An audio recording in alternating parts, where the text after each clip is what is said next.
whining about your back every time you bring out the measuring tape. René, you're a man with a fork in a world of soup. Please, let's just try to enjoy the game, all right? I'm trying to, but you keep breaking my concentration. You're old. I can see that. We're both old. Now stop grabbing your ass like it's a girl. These manly men are playing balls. This is a ball game. Grab a ball and play it. Don't ask questions. Shoot first. Ask questions never. No, you got this. There's the ball. You're the game.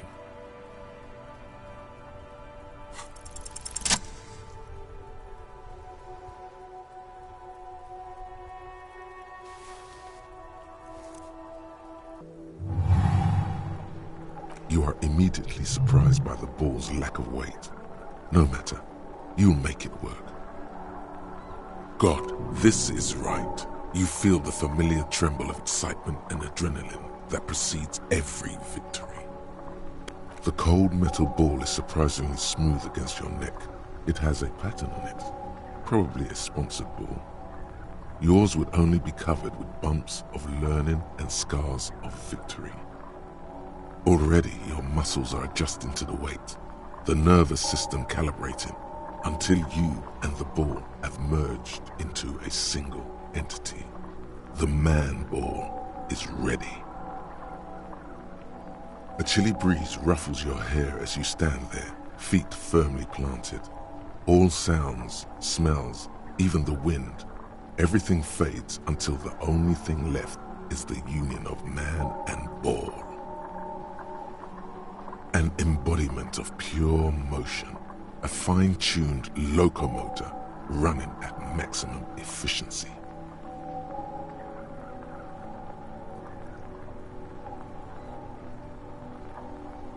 Behold the fear and confusion reflecting in the eyes of the two feeble geezers. They are in awe of your superiority. You are a god to them. Some would still say you're a cop.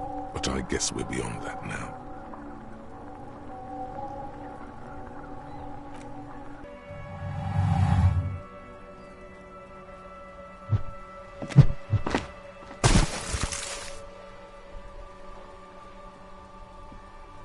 Merde! Bordel de merde! What the hell is your problem? You vandalized our game, son! We can't play pétanque with 5 bull!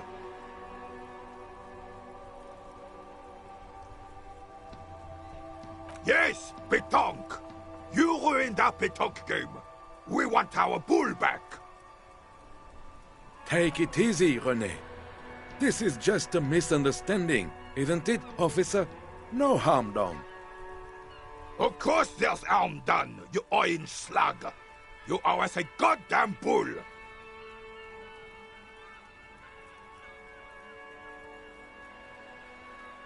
Good. Mistakes are forgiven, when men at least try to right their wrongs. I believe you will try. Now why did you approach us? Just talk. It'll smooth things over. Old people like attention. Yes. The terrain here provides an interesting variety to a familiar game.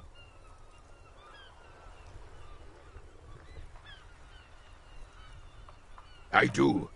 Fire from heavy artillery. Why what? Because that's what happens when communards hijack your country, execute your supreme leadership, and turn your capital into a slaughterhouse. You use heavy ordnance to clean up your home.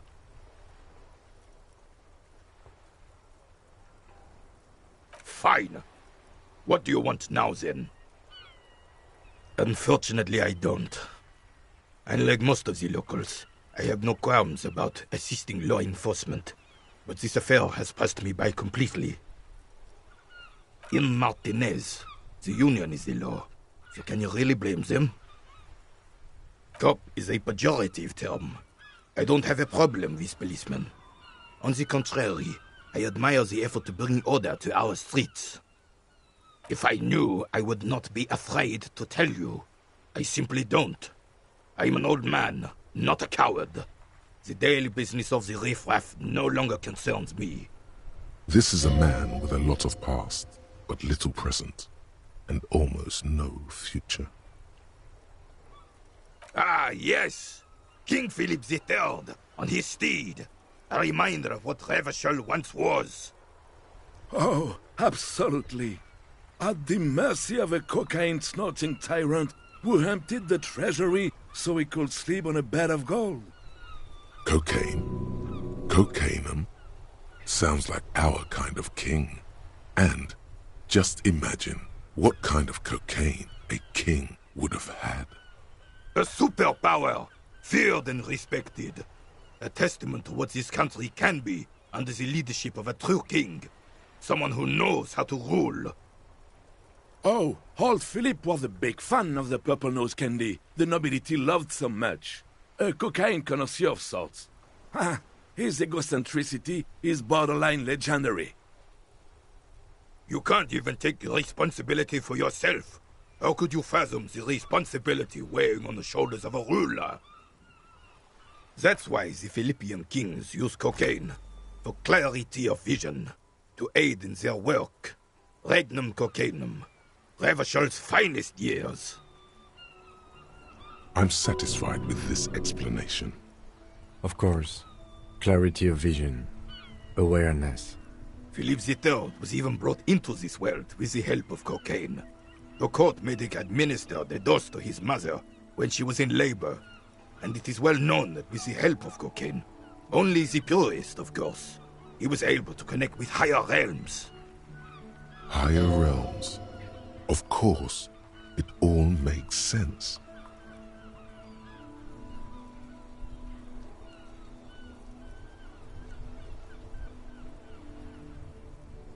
From what I've seen of the officers of the Elysium...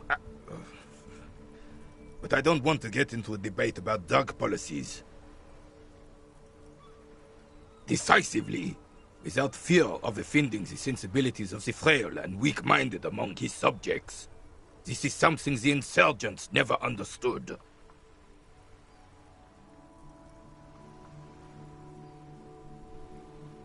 A nation is only as strong as its leader. That's why it was such madness to try to... Don't get started on that again. What happened, happened.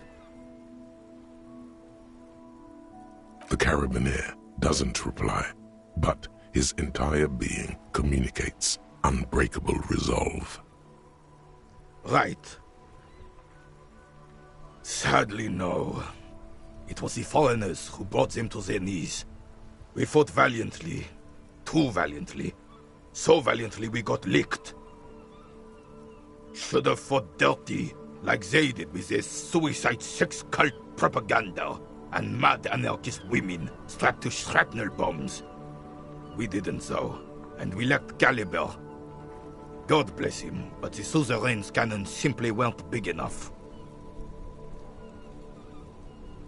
Because this place is a damn beachhead. Had to soften the commies up first. Yes, the military coordinated amphibious landing to take back Revachol. He finds your lack of historic knowledge troubling, a sign of mental deterioration in the preceding generations. Martinez was used as one of the 3 footholds in Revachol during Operation Deathblow in 08. The other 2 are off in Stella Maris and the Delta. This here is Blood Ground, where Coalition boots first made landfall and cleaned those rabid dogs out. Most likely, we're playing pétanque on their mangled corpses. Blood ground. You got old René going there. Like he isn't hungry enough already. Don't get me wrong, officer. I hate those foreign dogs, but the enemy of my enemy and all that. They're the lesser evil. Damn right, son. They laid the fire of hell on the city before they stormed it. And it worked, too. He approves of this radical approach, knows it was necessary. The rest of the city got cleaned up, but Martinez they keep as a monument. And now the Union Socialists are practically running the place. Well, it's your own damn fault. You, we, the coalition, Revachol, whoever you want to blame, never finished the job. Officially, the party never surrendered. Of course they still all influence. You don't even begin to truly understand the players of the table, let alone the specific circumstances surrounding the... What do you think?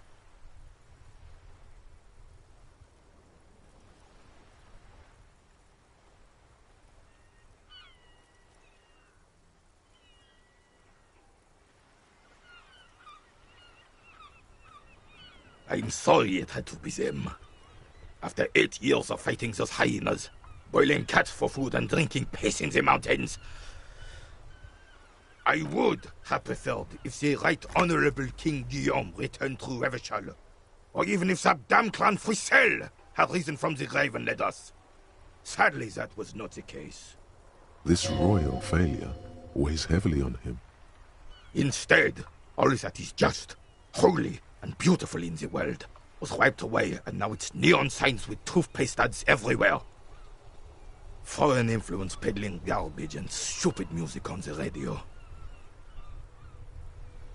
This is just what the commies wanted. This was their plan all along. This is what they wanted to replace the role of the suzerain with. Damn Frissel. He was a king we couldn't protect. The Carabineers failed him, and the crown. He died in the hands of the Hyperlay, in a very public execution. The suzerain is the king! Has everyone forgotten already? They've forgotten already. Soon, they will forget everything. Him too. Then he chooses anger over melancholy. It's no use talking to you. You were still in Daddy's balls when it happened. When we took our last stand against the Fifth and rode the cavalry straight into gunfire.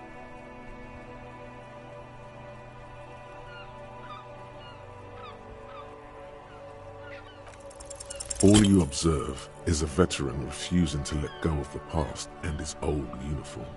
This is not uncommon. This is the uniform of the Royal Carabineers in service of Frissel I, Guillaume le Lion, and the valiant King Philip V before him. Don't you mean Frissel the Fan? You do not speak his name, Craven, although he was a clown. But he was our clown, ours to ridicule and to mourn. There's something you missed. You'll get to it. Don't worry.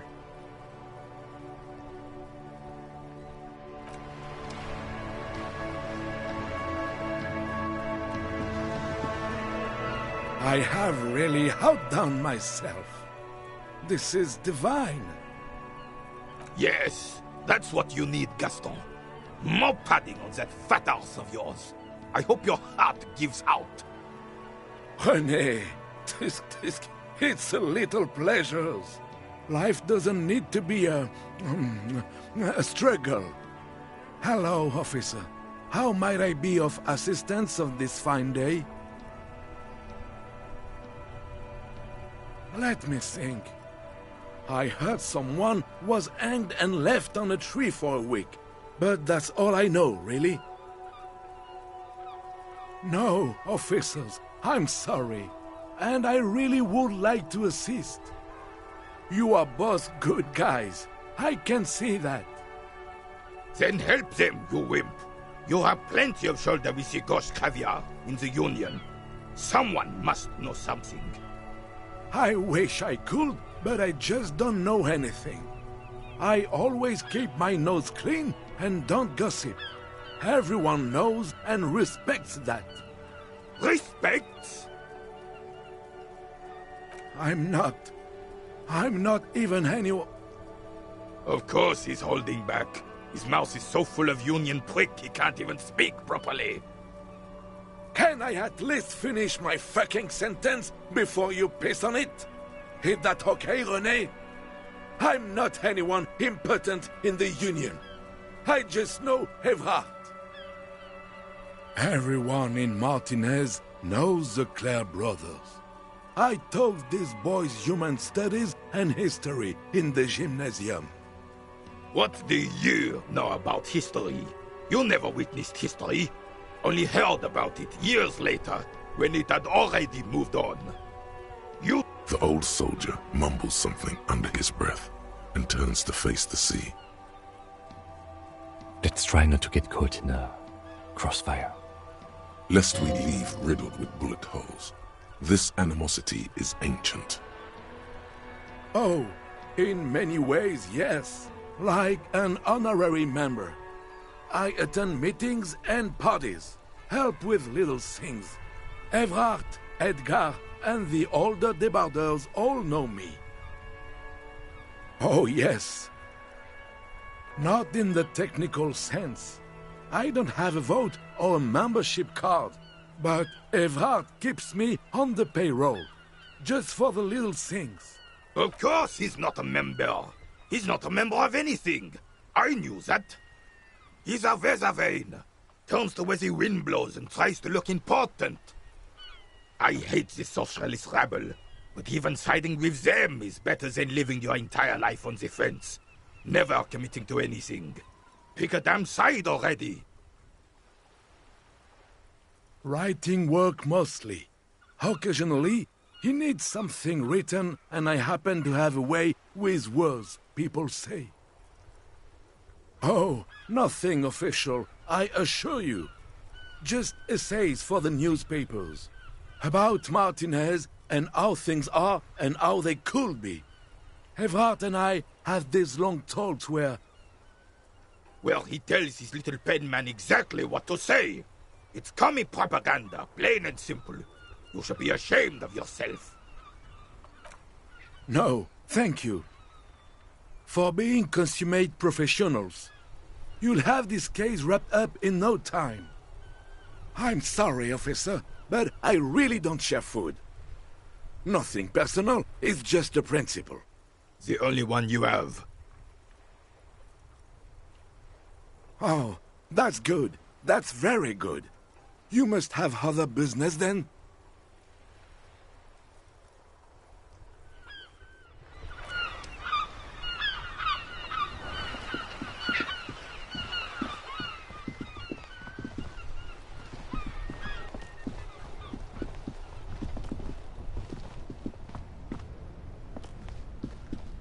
Hello again, officer. How are things? Oh, okay. Thanks for keeping me in the know, sir.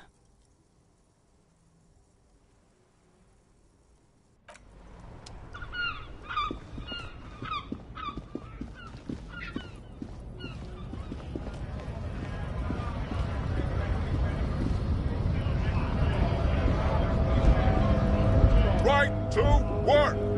Right to work! Shame on you! When a bunch of ungrateful, lazy cockroaches can't get their act together, decide to block honest work for other people. Beats me. They mumble nonsense about boardrooms and workers' rights, while we have the right to work! When the man moves around, you perceive some serious abs underneath his tight-fitting shirt. This man is in shape. There's something odd in the way he carries himself. His set of clothing looks vaguely mismatched. The different pieces of the attire seem ill-fitting. His shirt is far too small and an unpleasantly tight fit, while the overalls, held up by a belt, seem to fit a man with much more corpulence. He ignores your question, choosing instead to turn to the emaciated workers, raising both fists in the air. You've been talking to him for quite a while now. Something is off with this guy. Ask him where he's from. What's it to you?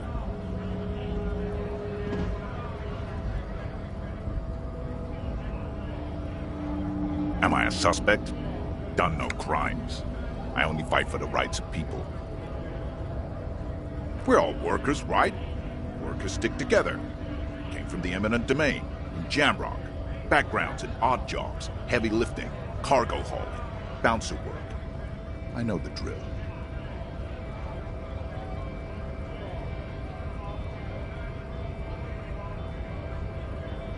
Worked at Territorial. Ring a bell? Uh-huh. It was a long time ago.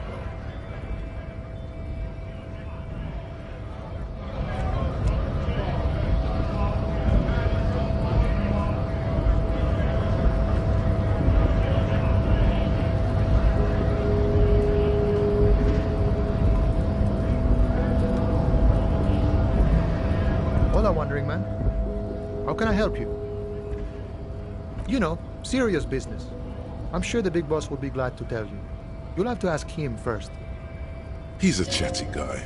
Wants to talk about the strike. Return once you've met the union boss and are on a better footing with the organization.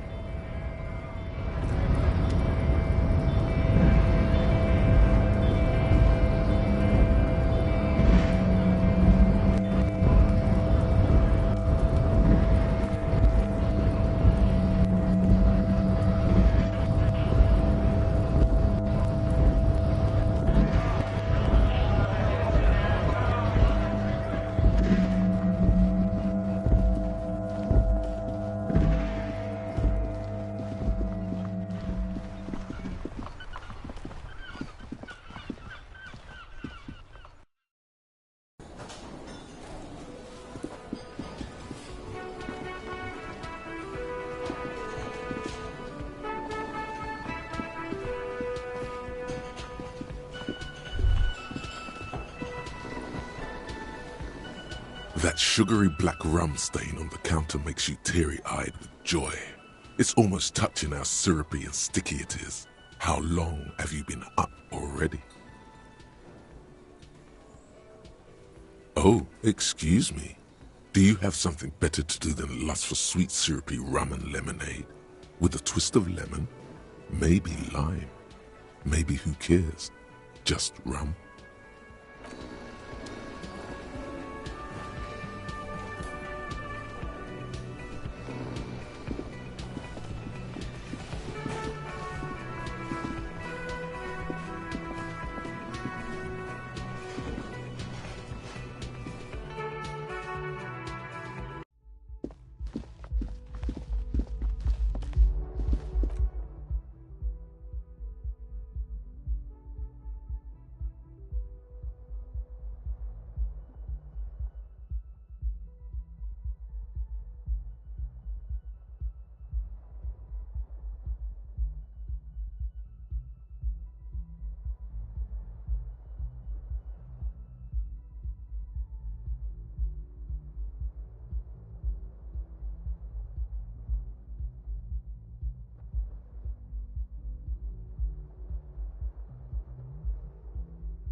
The bed is cold and not particularly inviting, but it's yours. The sheets look awful. The option to go to sleep becomes available every night after 9 p.m.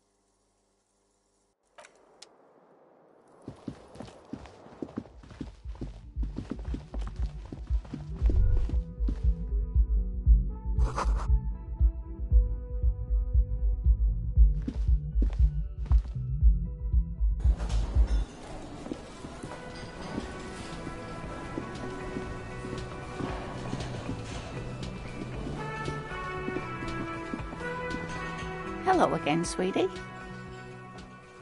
Yes, dear. I'm a paraplegic. That's quite all right. I'm used to people asking questions. I know they're thinking about it anyway. There is no bitterness in her voice.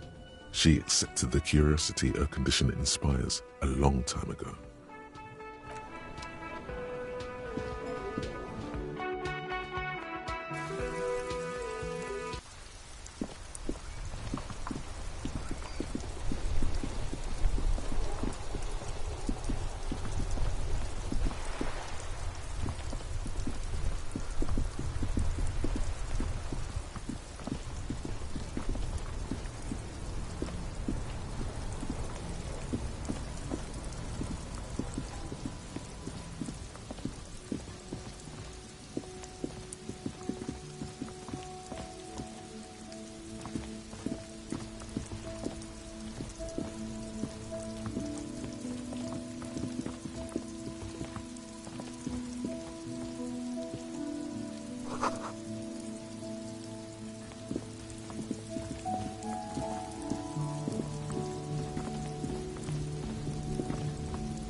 There's a pile of cheap sunglasses in a small box, a variety of shapes and colors. You like sunglasses, officer? I've got the latest styles right here. Abort. These are hideous. What's more, they don't even fit your face. You can feel them pinching your nose and chafing against your brow. Damn, officer! You look like a mega secret spy. Very secret. They're practically made for you. I'll let you have them for 2 real and 50 cents. They're perfect for concealing your bloodshot and baggy eyes. No, you are definitely not buying those. Are you sure? But they look so good on you. You should think this through, officer. These are all boring. Boring third-rate ho-hum sunglasses made of cheap Syrahese plastic. The kind of plastic that melts in the sun. These are all first-rate sunglasses. Premium design, super material, very cool. UV resistant. These will definitely keep your eyes safe and cool while doing your dangerous police work.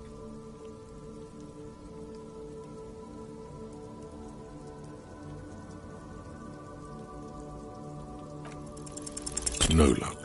All you find is this lime-colored cellophane visor, produced by a bargain sportswear brand called Amphibian, apparently.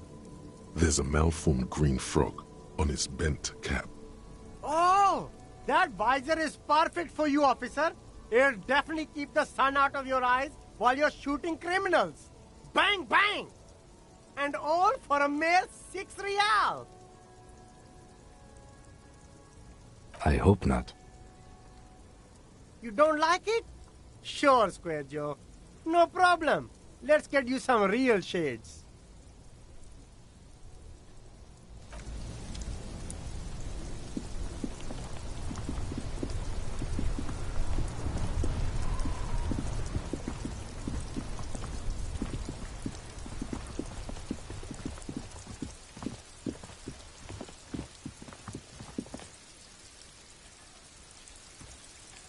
An old call box with a matrix of push buttons lists all the companies in the East Delta Commerce Center. An off-key melody starts playing after you ring the doorbell. Then a woman picks up the receiver. Kuno, please stop calling here. Grown-ups don't have time for your stupid games. Oh, I'm sorry, officer. I thought you were...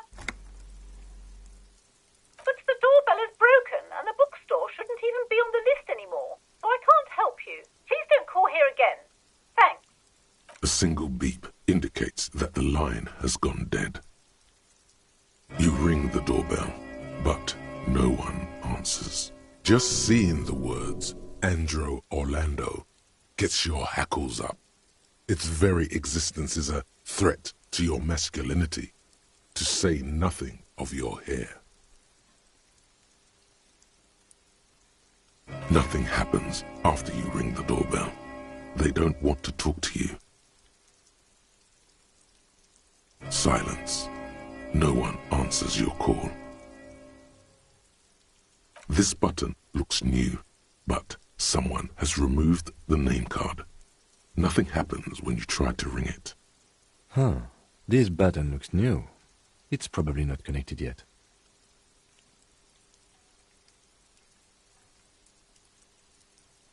Silence. No one answers the doorbell. All you hear is static, but no one answers the call. You ring the doorbell, but nothing happens. You wait for a minute or two, but all you get from the call box is silence. No one answers the call. Looks like someone has melted half the plastic off with a lighter. The doorbell doesn't work anymore. You hear static from the intercom speaker. It sounds as if someone has picked up the receiver but isn't saying anything. Yes, hello. This is Tricentennial Electric. Have you come to place an order?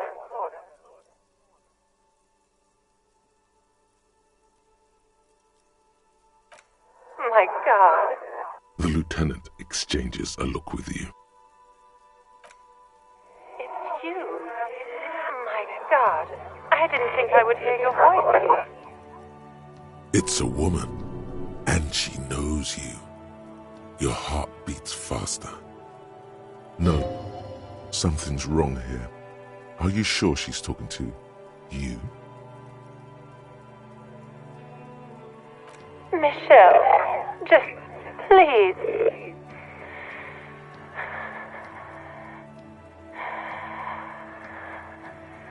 Sounds like a ghost. Wind blows through your clothes and you feel detached from your surroundings. Inside the building, a cold memory hangs. Why did you even call? I don't understand.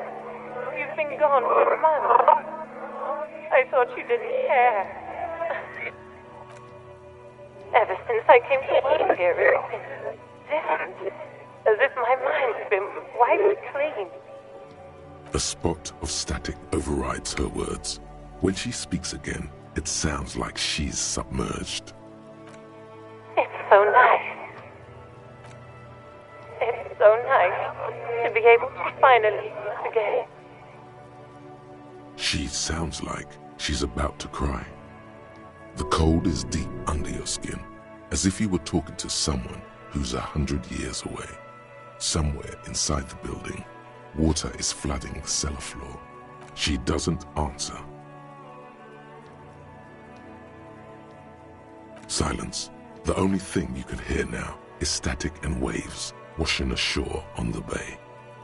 You press the number sign on the keypad that terminates the call. 12 name cards on the call box read. No, hold on. The last thing you need in your life is more hysteric emotions. Forget it. Find something else to do. Silence. No one's home at Fortress Accident.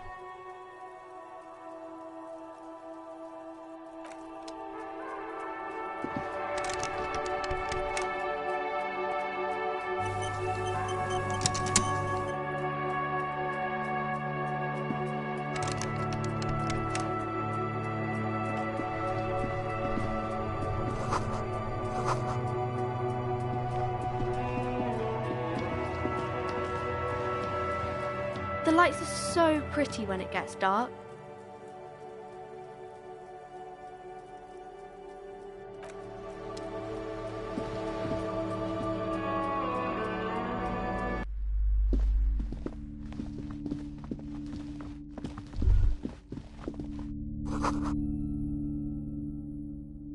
A heavy door with a missing handle stands before you, covered in dozens, if not hundreds, of little oddly shaped trinkets and charms.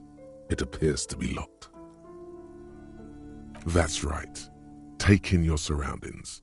You need to have a solid ground and a proper posture if you want to succeed. Steady breathing, solid core. You've got this. With one shoulder forward, you're ready to smash into the door like a battering ram. The room is dimly lit and littered with old barbershop rubbish, but the path to the door is... It's made of a solid block of wood, but it has stood there for ages. The hinges are old and coated with a carmine layer of rust. It should be doable.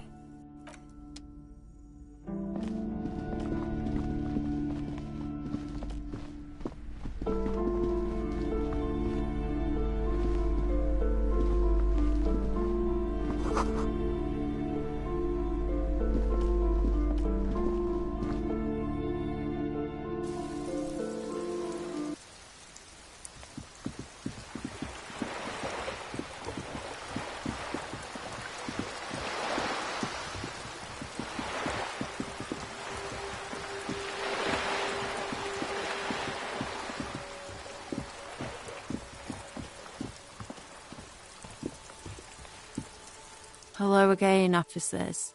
Have you come to admire my mural? What do I care about some fucking tin eggshells?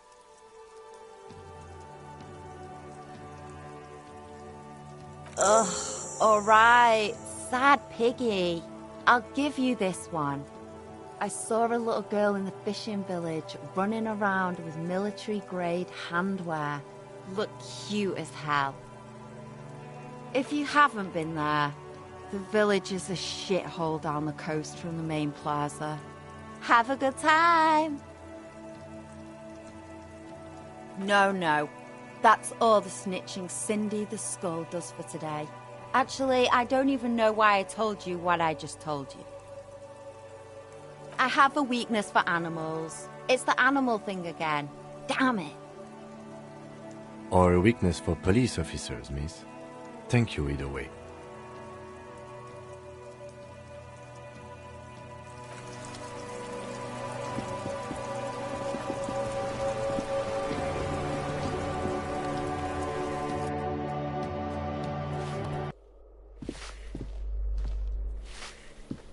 Give me a moment.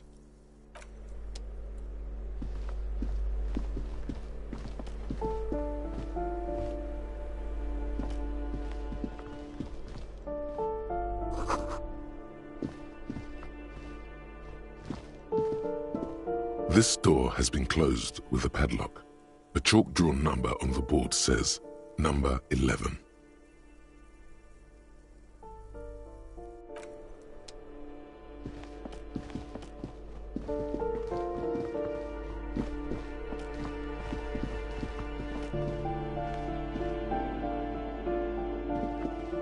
Yes?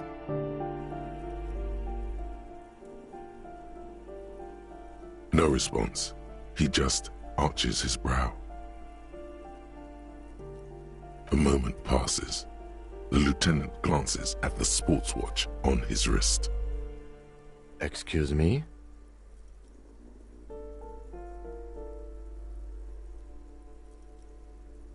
You have a distinctive way of walking. If I were to walk in front of you, we would surely collide. I hope you don't take this the wrong way. It's just a collegial observation. In the 57th, we call it the Jamrock Shuffle. Officers from Jamrock's 41st Precinct tend to move a bit erratically. They say it's a scene-clearing technique developed by one of your lieutenants for gathering evidence. It's erratic, yet thorough. Prioritizes containers. He simply nods. Passing along frivolous interdepartmental stereotypes is not usually his oeuvre. He regrets bringing it up. What do you want to know?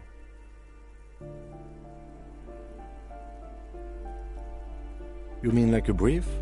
Do you want me to brief you again? There's no reason to wing anything. If you didn't get the brief, that's okay. I did. 3 days ago, the RCM Emergencies Desk received a report about a security guard who was found hanged in Martinez. An anonymous caller said there was a dead body behind the Whirling in Rags hostel cafeteria. The cadaver had been there for 4 days. No one had come to investigate. During that time, the victim had been stripped of his belongings. The caller did not identify him, but used the word lynching. There is an ongoing labor dispute between the local dock workers and the logistics company Wild Pines.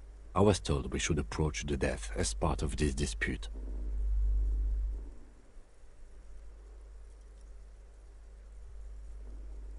Okay then. Was there anything else you wanted to know? No, it's not a particularly mysterious case. The deceased is a security guard for a corporation involved in a labor dispute. It doesn't take a DeLorean polymath to put the pieces together. I just don't see the case getting more mysterious than that. I can assure nothing like that will happen. Do you know why not? No, something isn't happening, because it's not part of reality. There's something the lieutenant isn't seeing. The universe is too irrational, too morally complex. You should convince him. I'm afraid you and I are pawns in a pissing competition. His disdain is clear. This man would not use such an expression otherwise. You don't know? I assumed you were in on it. Better still than an imbecile cop-off. It's just stupidity. The cop kind. Our precincts can't decide if Martinez is part of Jamrock or the Industrial Harbor. Yours or mine, as if we somehow own parts of the city. Typical street gang mentality. So we've let the Union make a mockery of law enforcement here, and now it's come to its natural conclusion. Well, sort of. It's less a matter of who gets to police Martinez than who has to. It's an orphan district, in other words. I think the dispatch desk just told both our stations about the hanging. There was quite the brouhaha at the 57th, I can tell you that. Time to settle it, they said. Cop off. But I assure you, I am not their finest or toughest, with 102 cases solved. What I am is least interested in a pissing competition. So he volunteered to represent the 57th, but not out of competitiveness. On the contrary.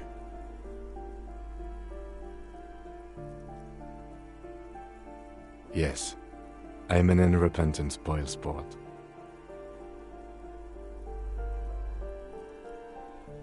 Martinez? Nothing. It's just a puddle at the end of some drain pipe. No one cares about this place. They care about sports. Most of our colleagues don't even know how to get here. North of the interchange doesn't exist. A tremble comes over you. Another after effect of ethanol poisoning, perhaps. Feels like leaves do when they rustle in the breeze, somewhere far away, below the turbine. The 41st and the 57th. The lieutenant was right. It's not about who gets what's north. It's about who doesn't.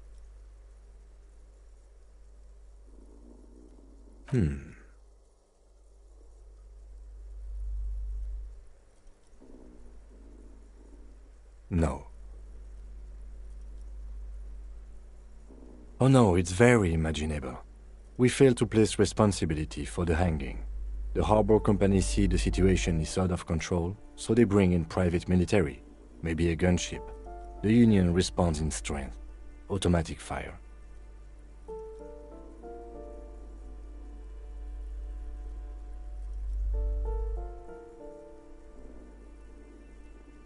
Local law enforcement solving one little homicide decides nothing. Not solving it can have real and calculable effects. Things can always get worse. Matter of fact, augury, we should move. Yes, it's a wholly pointless matter. Forget I ever mentioned it. He's actually glad it's addressed now.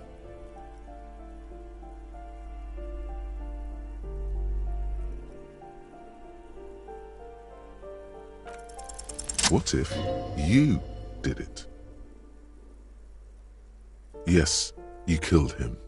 And then, as part of the plan, you drowned out the memory. Maybe this is why your chest feels so hollow. You did an awful thing, and you can't even bring yourself to acknowledge it. Are you sure you would have the strength to take down a hardened mercenary? You're not in the best shape.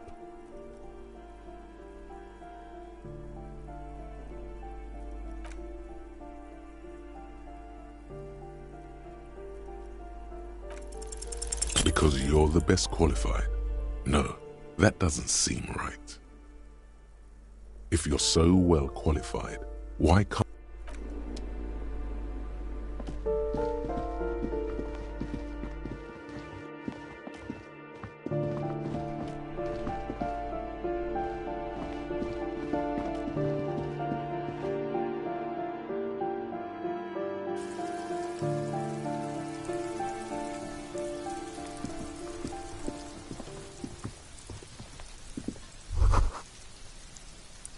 The spread pattern of these bullet holes makes your chest ache. Your breath grows heavier. You peer into the faded marks in the stone.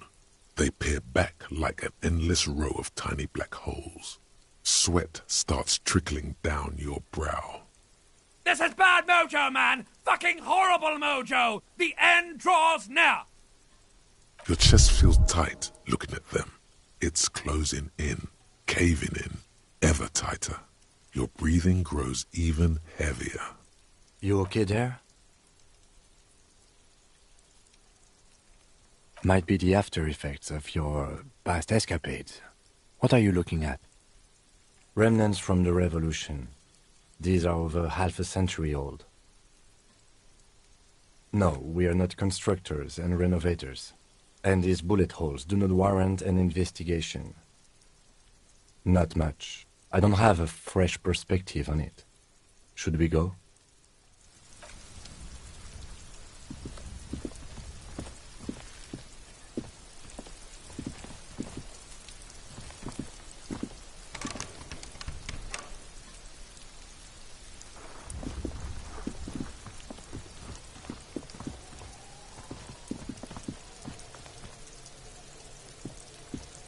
Trying to sneak up on me again? Trying to snuff me out?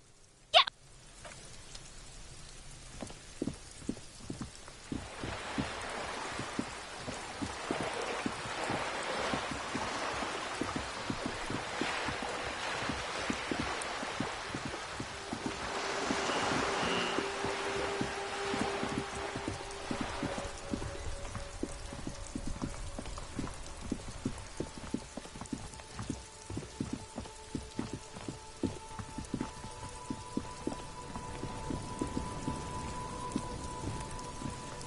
Fuck does Kuno care? So?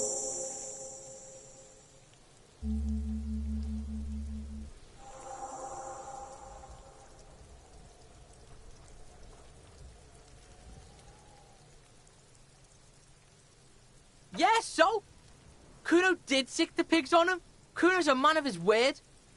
Kuno sent your fat ass running around like jello! Look, pig. Kuno sent you to rough some people up. Kuno played you. That happened. Now you and Kuno should move on. You got fucked.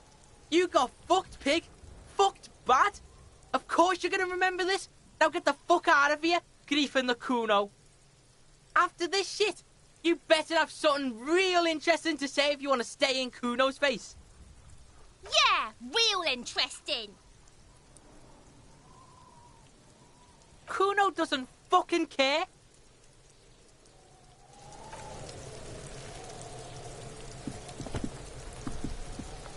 The man before you is naked, but for a pair of underpants and white boots.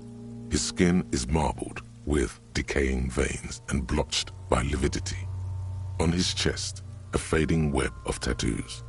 The cargo belt used to hang him from the tree looks reinforced.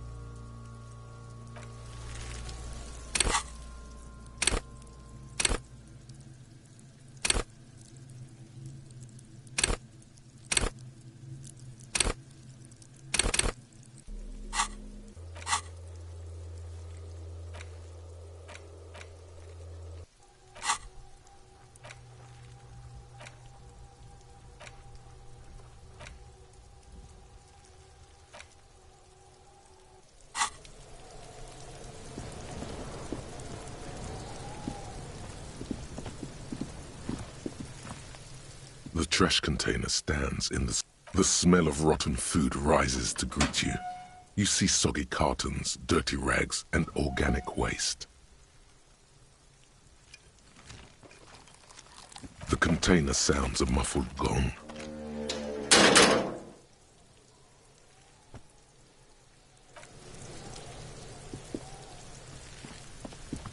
I'll die before I squeal, pig.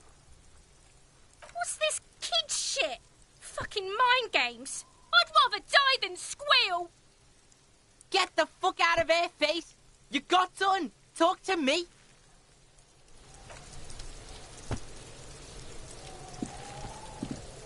I'll die before I squeal, pig. You don't want to fuck with me. I got my hands bloody. I'm not here, pig. You're not seeing this. You can still see the top of her hat from behind the fence. I'll die before I squeal, pig. Murder was the case they gave me.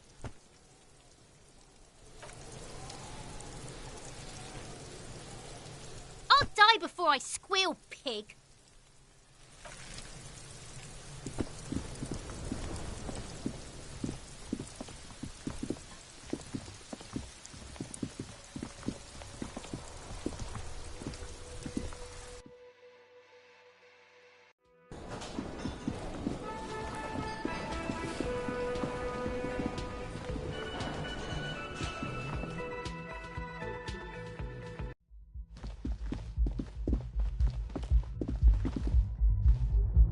This is the door to the room you redecorated. Just a moment. We should talk about our progress on the investigation. Let's go out to the balcony.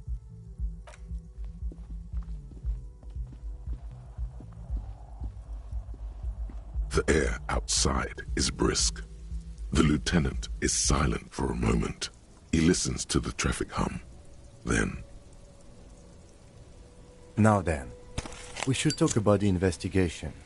But I also feel you're a bit hazy on the RCM. Our role here, our rights, our jurisdiction, basically. I have a cigarette every night when I go over my notes. It's something of a ritual. Oh man, he looks so devastatingly cool with that cigarette. You mean this? This isn't cool. It's an unnecessary trial of will, and unhealthy.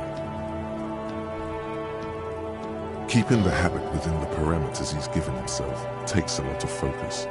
It would be easier to simply quit. Yes, it's been a long and eventful day. Well, we inspected the victim's body, so that's good. It was not easily approachable in that state, but we did it. Our inspection could have been more thorough, as it always can, but we have some leads we can follow up on. The body is still hanging from that tree, which is unfortunate.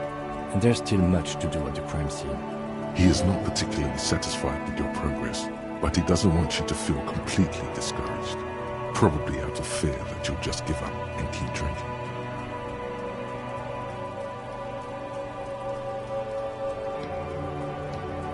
The autopsy may reveal additional portals. As for the interview, we weren't able to find the union leader, Everard Clare, much less interview him, so that's on the to-do list for tomorrow. We tried to interview the Wild Palms rep, but she asked us to do something for her first. Fine, so be it. I have a feeling Joyce knows how dangerous the situation really is. We have to get her to talk to us. Above all, though, today was exhausting. What's with all the running? You run about. Is that a standard Precinct 41 practice? I have a really good theory about why you're running so fast, son. Just you wait until we get up tomorrow.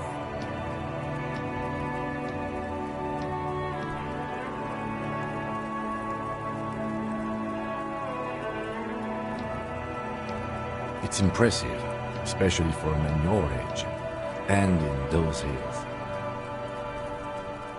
Nice shoes, by the way. I like the green. Goes with the orange.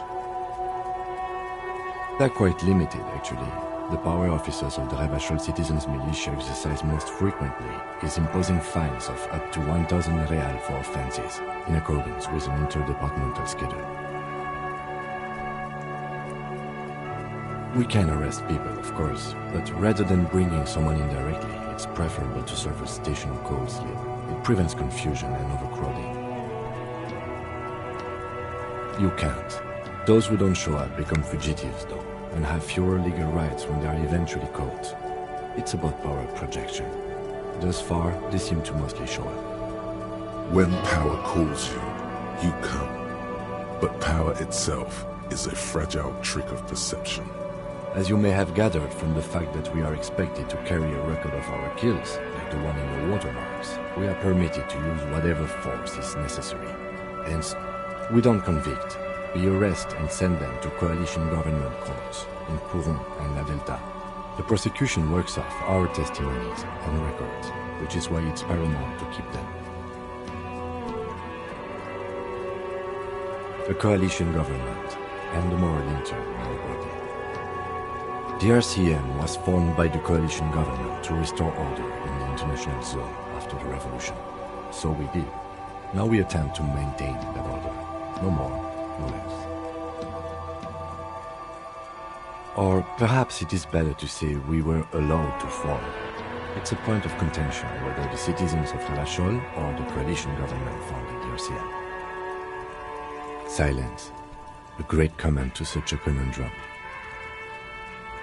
The Moralist International are the world's largest political organization. You know who they are. They have been running this place after the revolution failed.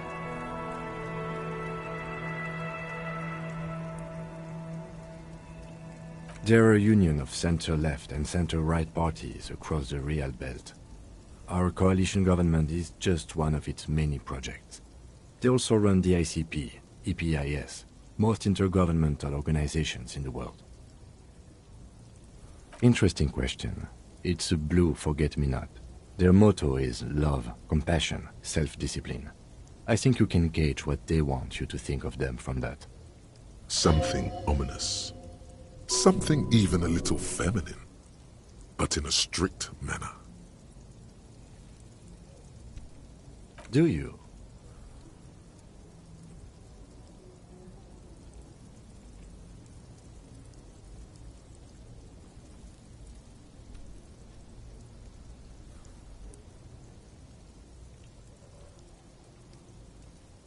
We are in what is called the twilight of international law. The laws we claim to enforce come from the MI. Without them, we are simply vigilantes. Sadly, it is what we already are to the people of Martinez, most of them at least, especially the Union. Vigilantes. I expect our job here to prove quite challenging. The lights of the orphan district are reflected in his glasses. The red and golden orbs of the motorway sliding like pearls on a string from east to west as Revachol commutes back to the suburbs. Tomorrow is Tuesday. Monday is over. The dying lights of the city shimmer below. Slowly, like luminous clouds, they pass on his lenses. The lieutenant looks at his slim cigarette, contemplating the next drag. This soldier is the highlight of the day for me, he thinks. This little stick right here. They really don't like us here. And the mouth on that kid, Kuno. It's different inland, in Jamrock and the GRIH. It's our fault for leaving this place to the dogs, to the Union, to the company, not daring to come here more often. It's like I told you, this place is an orphan, fallen between the cracks. We run this city. West of the river is RCM land. It's incredibly hard. Human beings are... But we are in control, and it's worth it. The organization works, our systems work. If they didn't, the city would disintegrate. Night. Captain Bartholomew Price steps into the yard. A piebald horse waits by the motor carriage, chewing oats out of an oat bag. Seagulls fly overhead. The sky is black. Captain Price wears a black suit and a standard patrol coat as he mounts the horse to head home. Rows of houses on either side, hunching over the sidewalks, and Precinct 41 with its dome roof growing distant. Around him, The streets are silent. A kid on the corner waves at the captain as he takes the turn on Petition and Main. The horse neighs. The captain nods back. Thanks, kid, he thinks. He's grateful. Probably not. Anyway, positive change happens slowly. We never really get to see the impact of our actions. Yeah, it's getting very cold now. Let's go.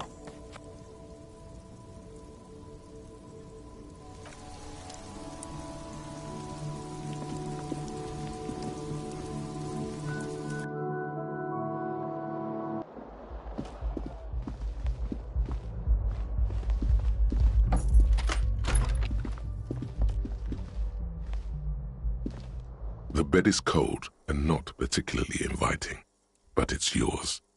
The sheets look awful.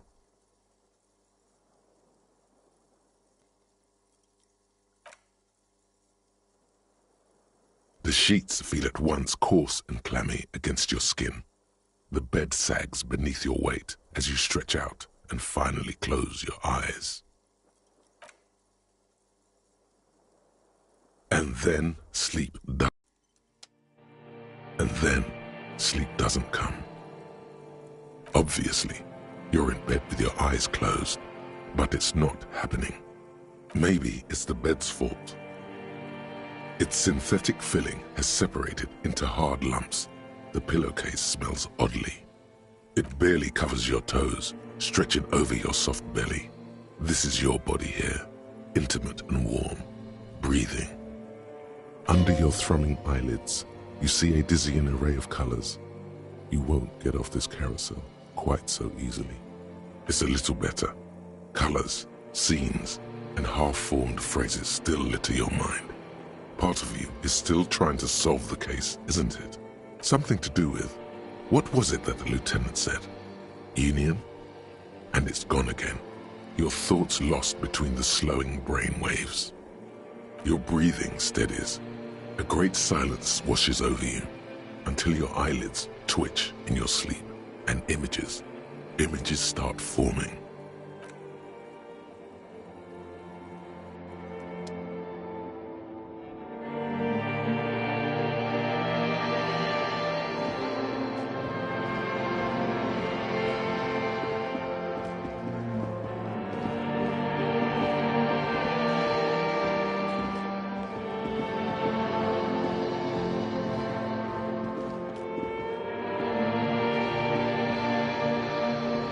Do you remember the scent of your childhood? You're not kidding anyone, Harry. You don't remember shit. Tell me, do you remember your wife's hand on your face?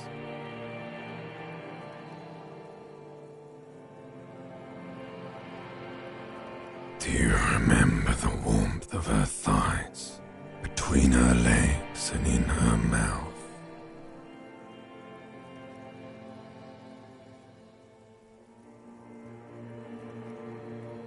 You know who I am. I'm the bad day.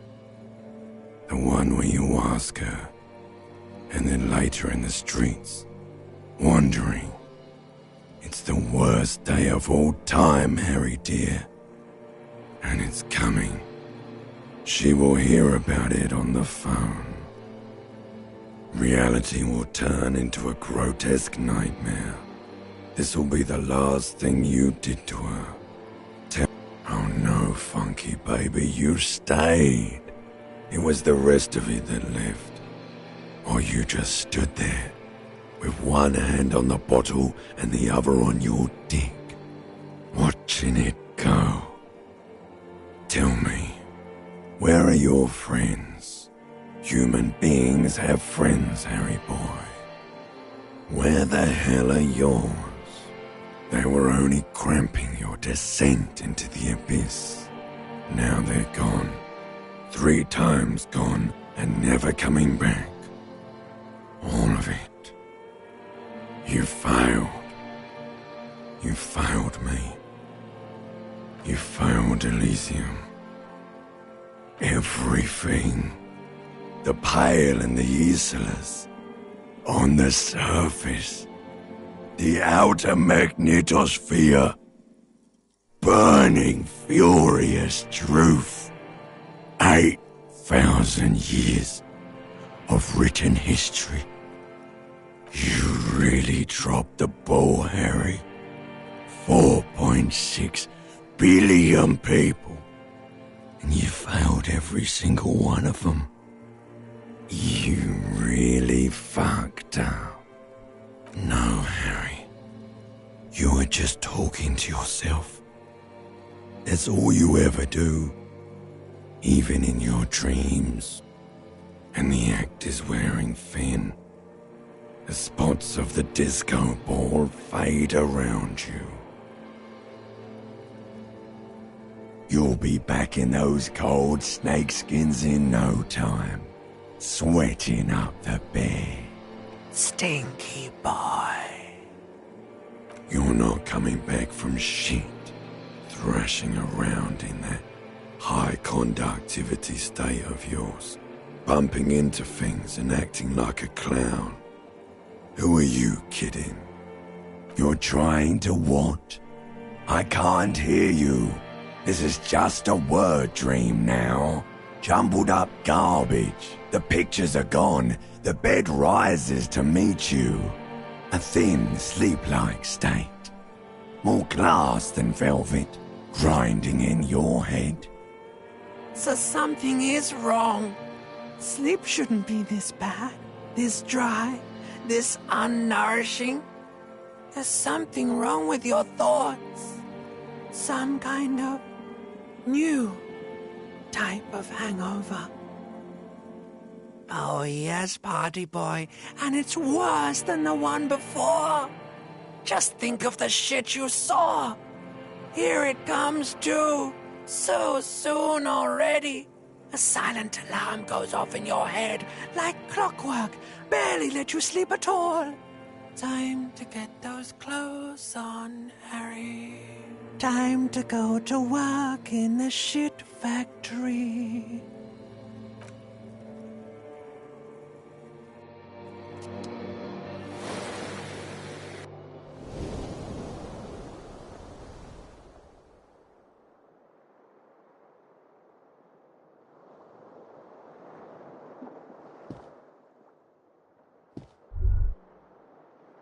Good going, buddy.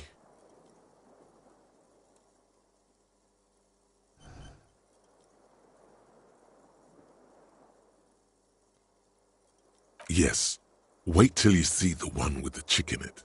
It's gonna be a good one. You feel even worse this morning than you did last night. You don't know? You don't know? Some broad that messed you up, it'll come to you. It always does. You mean, why are you so tired?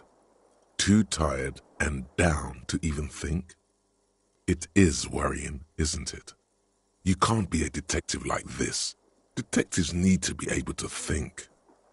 It's just that your heart has finally pumped all the speed out of your system, Buster. Time to get some more.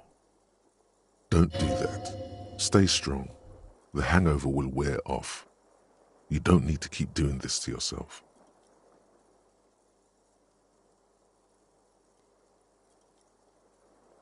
Speed is a potent central nervous system stimulant. It kept you propped up all day yesterday, despite your debilitating hangover.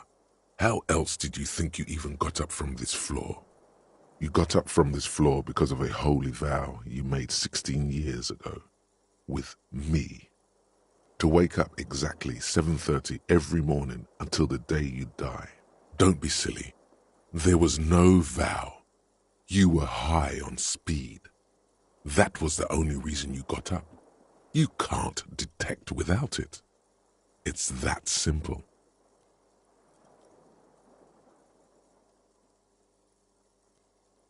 Are you sure? Ready to live as this pathetic shell of yourself for days? Basically, a week? Let's be honest, 2 weeks. Maybe 3. You won't make it. Half the town will be dead by then. You will be fired. Suit yourself, slow, sad shell man. See how you do without your spark.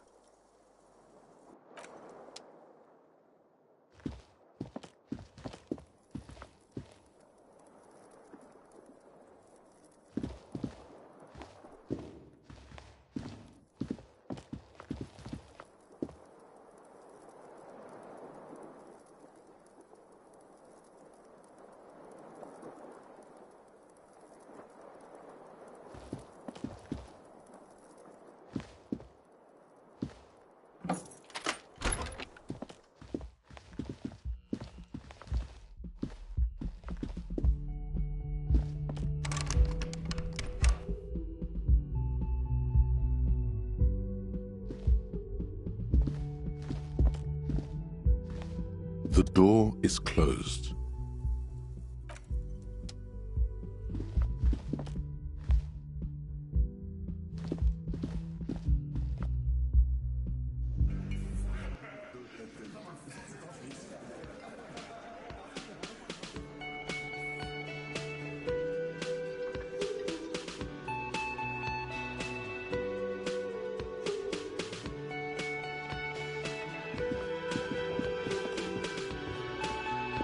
Morning. Looks like we can get to work at once. The union muscle turned up. They look rowdy. We should talk to them. I mean ungovernable. Martinez isn't exactly enthusiastic about the RCM being here. They prefer to be policed by the union. These men here. Men who drink beer for breakfast?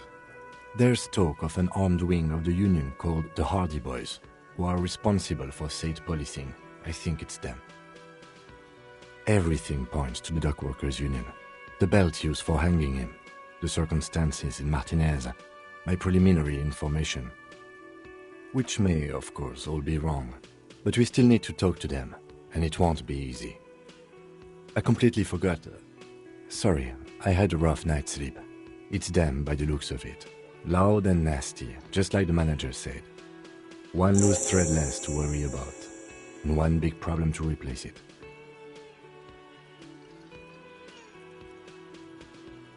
That would just escalate tensions. No captain would sign off on it. Solving one murder isn't worth a conflict between the RCM and the Debarders Union. In fact, even the death of 2 detectives might not warrant an all-out war. So let's keep a cool head, okay? He's not exaggerating about that mortal danger. Just calmly factoring it in. Your fists clench and your pulse rises uncomfortably. One more thing before we do. We don't have to talk to them immediately. We can walk right past them, continue with our business. Good. A power move. Purposefully concentrate on something else first. Yeah, streetwise. Zoom right past. Do it on your own terms. But aren't you curious to know what they have to say about the murder? They're in no hurry to leave. They think they own the place. Anyway, I leave that choice to you. Whatever you decide is fine by me.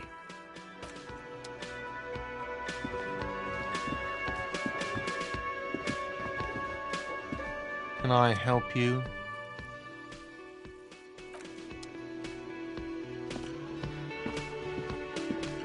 Just a moment. And there's no public phones nearby? The closest phone booth is down the coast. Sorry for the inconvenience, ma'am. It's fine, I understand. Thank you anyway. I'm glad to see you again, dear. The lady is distressed. Perhaps something more upbeat might cheer her up.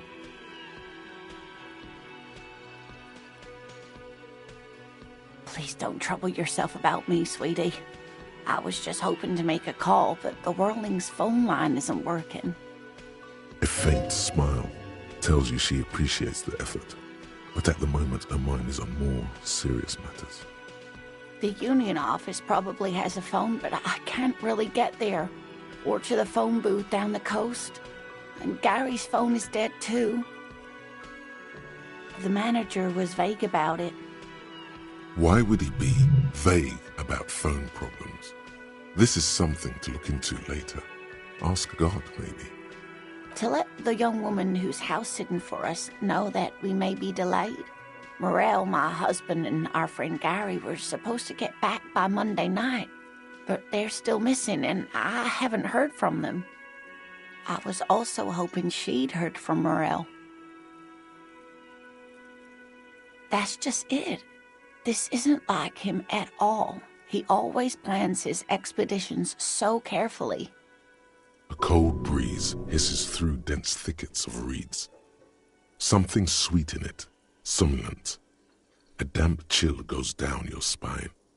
When you look around, you're still in the whirling in rags. But you have more important things to worry about.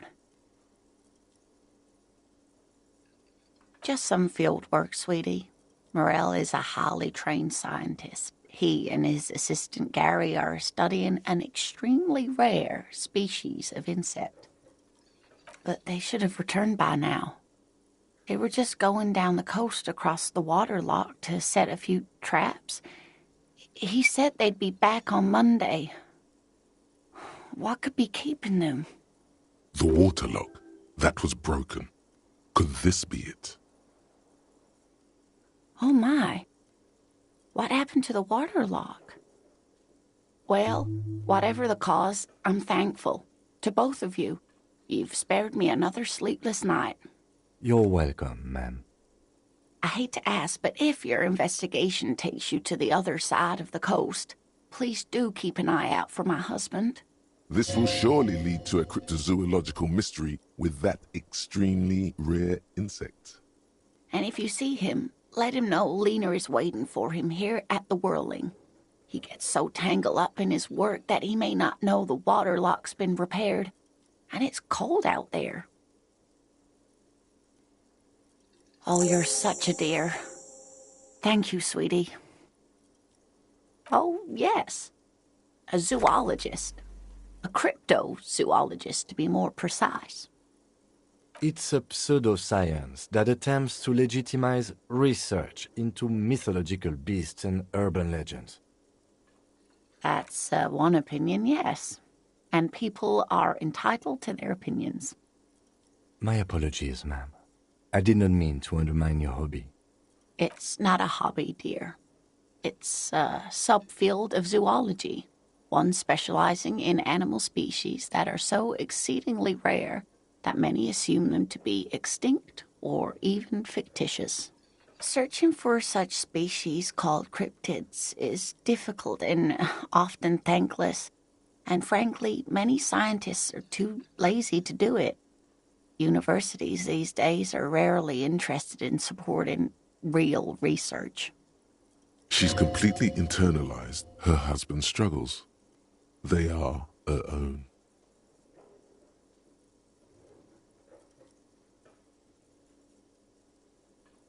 Oh, sweetie, it's fascinating.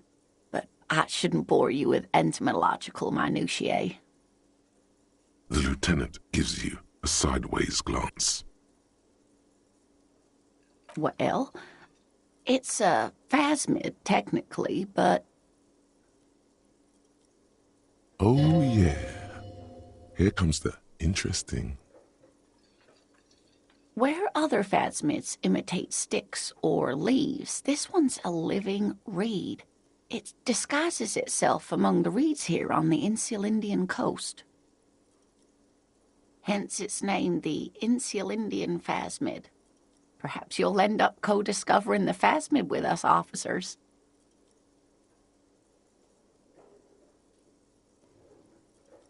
There's a touch of awe in the way she enunciated the creature's name.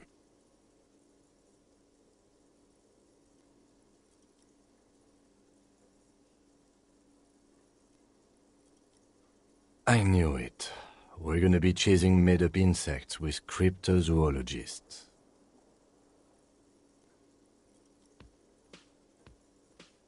It's not made up, officer. I can assure you.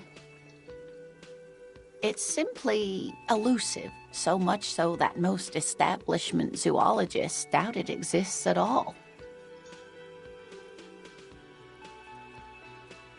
Well, some teenagers making out in the reeds saw one. They didn't know what it was, of course, but there was a brief article in a local newspaper about their encounter with a ghost insect that looks like the reeds. Gary sent us the clipping. Of course, most phasmid sightings turn out to be false alarms, but their description matched the Insil Indian phasmid perfectly, and they didn't even know what they were looking at. Not at all. Why else would it hide itself so carefully? Yes, it can blend in almost perfectly among the reeds. It's how it stayed hidden all these years, centuries even.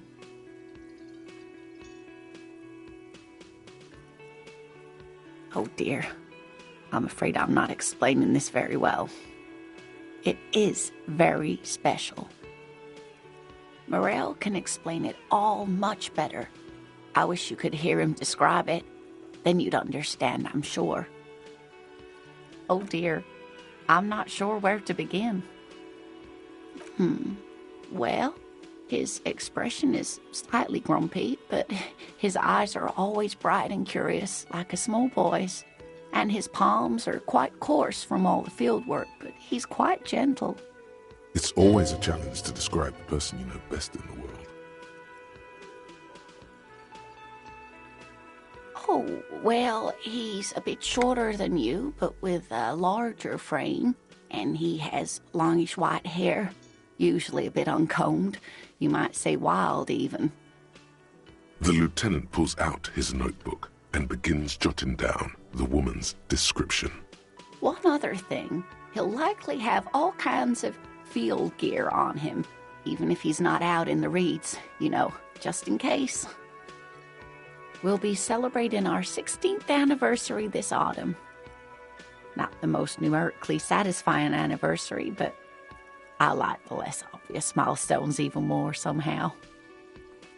Via dating agency, I'm ashamed to say. I was looking to get back into the scene after recovering from my accident, and he'd just divorced. We hit it off, and, well, here we are. She's skipping over some important parts. Perhaps you'll find out more later. I hope I've been useful. You're an enthusiastic idiot, but you're still an idiot. We don't have time for Cryptozoology 101. Let's get back to work, shall we?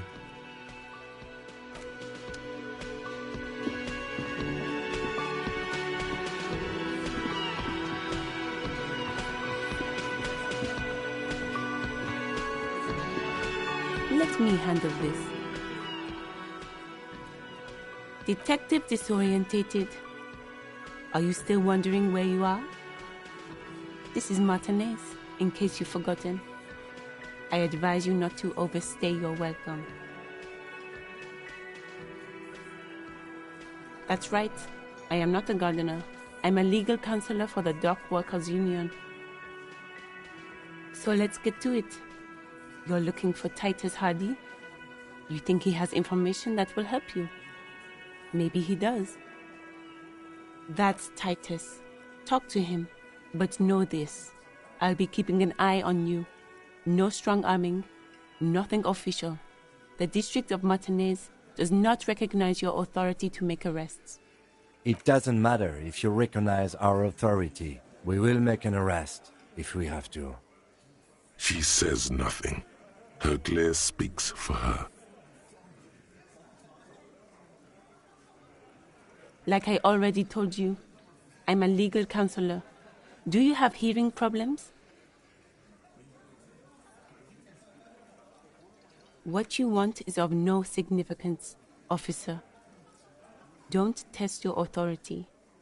In Martinez, you are no one. I saw what you were thinking.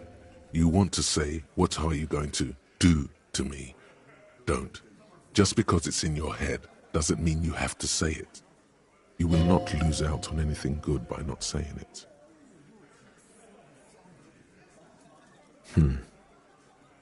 What are we going to do to you? You were specifically asked not to say that, and then you said it anyway, you junior delinquent.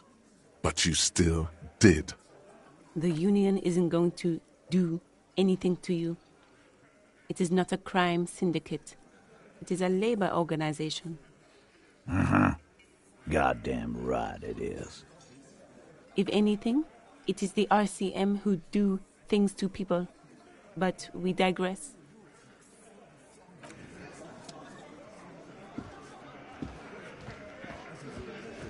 This is where you say your bit.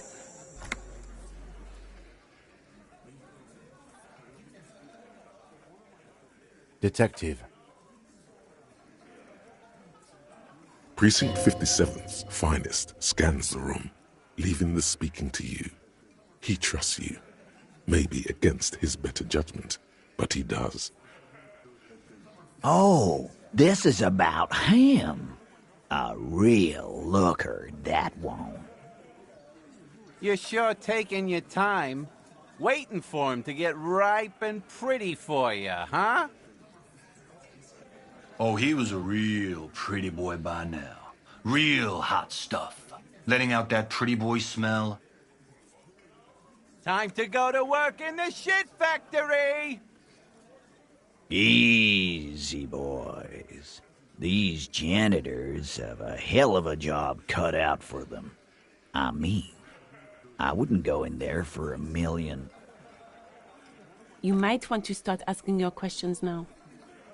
It's not going to get better than this. These guys are so macho, they're ready to confess to first-degree murder. Ask if it was them. No. I's here.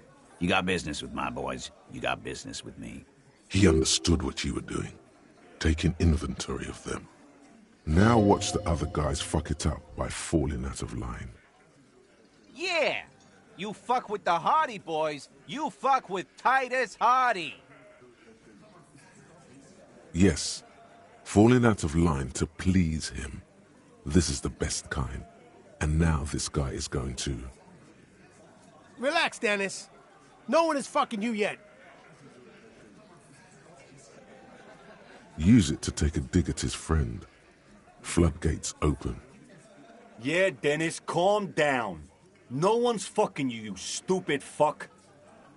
Let Dennis enjoy his fucking, man. We don't mind.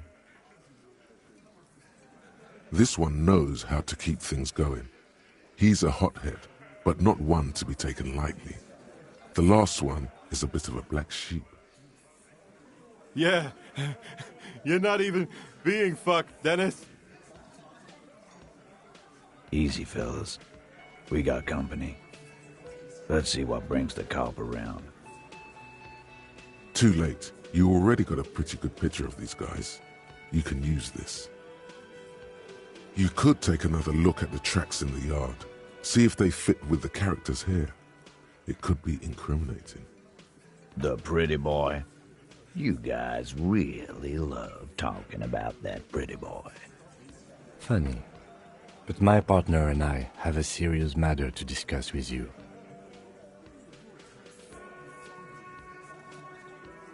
Container belt, like we use in the harbor? Because we took it from the harbor where we work. Then we went out back and used it to hang him. As he speaks, his fists contract, going through the pulling motion again, savoring it. We did this together, all of us, until he was dead. That's why there's a container belt around his neck. Goddamn right. No. These 7 honest men have equally come forth. They told you what happened so that you don't waste any more of your time.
Are you deaf?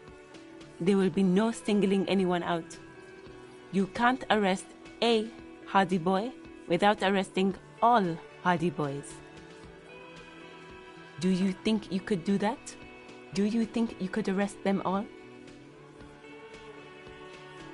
Who do you fucking think does?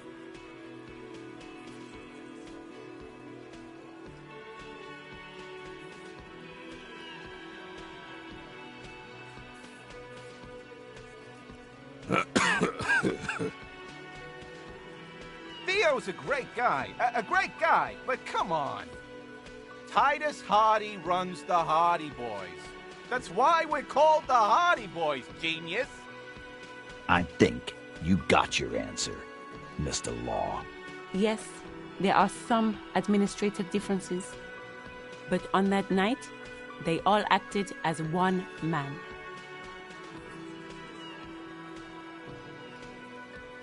You don't have to keep answering his questions. I know, Lizzie. Relax. We killed him last Sunday night. Seemed like a good way to end the week.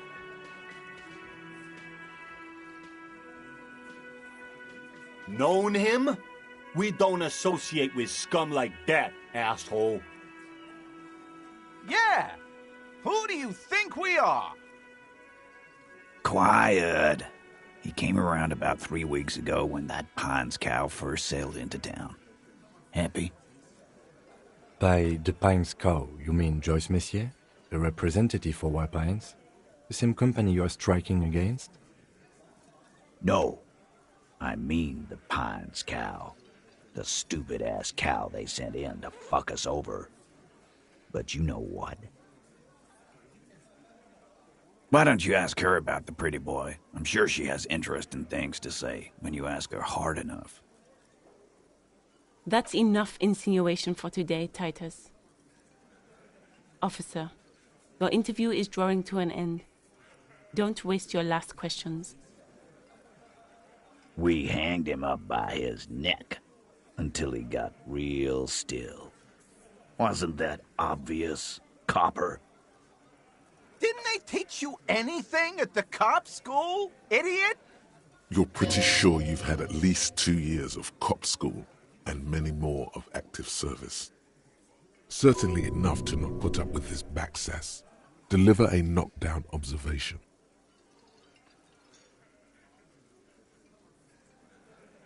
Titus, you don't have to clarify anything.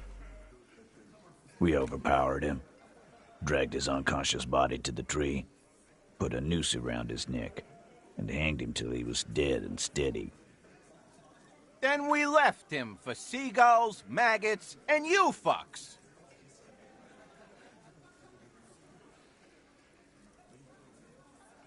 With numbers, asshole. How do you think? You're right, Lizzie. I've done enough explaining here. No, he hasn't. Not yet. Right fucking here. The fucker pranced in here like he owns the place. Got what was coming to him. Titus lets the others clear out the details, so he doesn't get his hands muddy with explaining too much.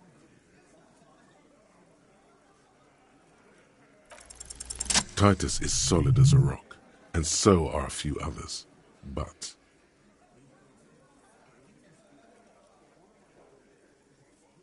Elaine, who looks like he might be Titus's right-hand man, the least antsy of the bunch. Definitely not his first time being questioned by the police. This little rat-faced fellow is solid, too. Always fidgety, yes, but no change there. Him neither.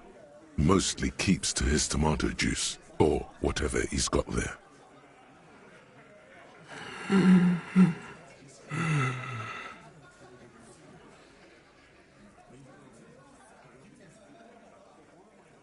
A single sentence would wear him out. He can't take the length of the questioning. Keep it going long enough, and he'll crack. No. Of course he's having trouble breathing. Just look at how fucking fat he is. Fuck off, Shanky. Angus is a powerful guy.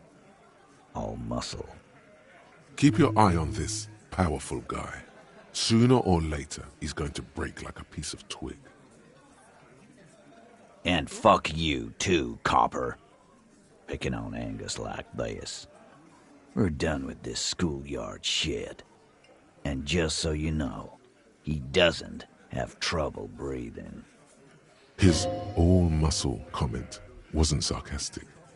He's genuinely trying to look out for Angus. This one is a stone wall. You won't get more out of them about the night of the murder. Not yet. Like what, Copper? How many people have you sent to the Shays? Ever felt remorse for them? Or send them to Reunion to rot.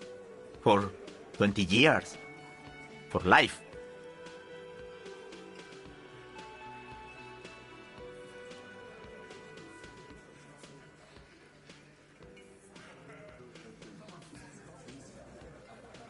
Rest assured, lawman. None worse than our guy. He got what was coming to him.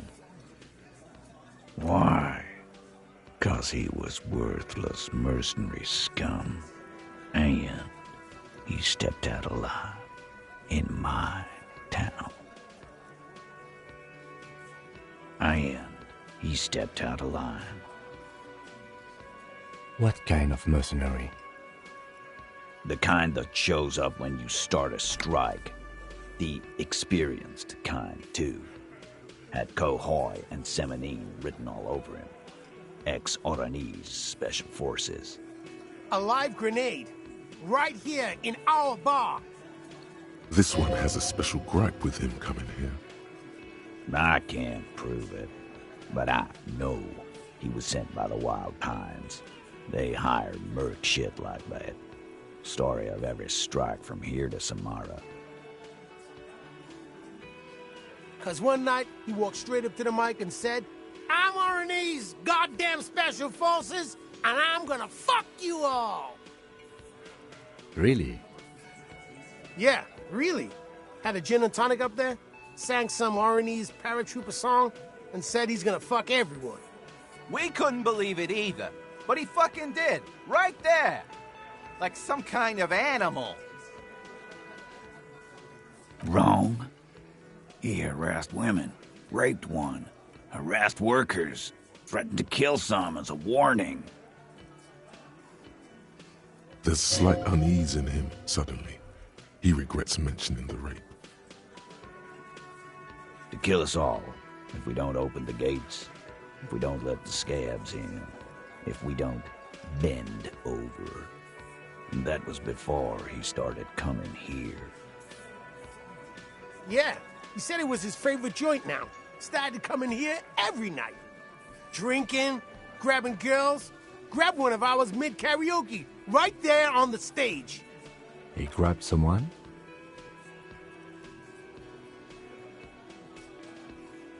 Yeah, this girl's on the mic. A beautiful girl, young. Gets into the second verse of Lover Lake. The fucker grabs her legs, starts screaming. Show me your cunt! Why don't you show me your cunt? Then, he gets knocked on the head with a wine bottle, doesn't even fall down.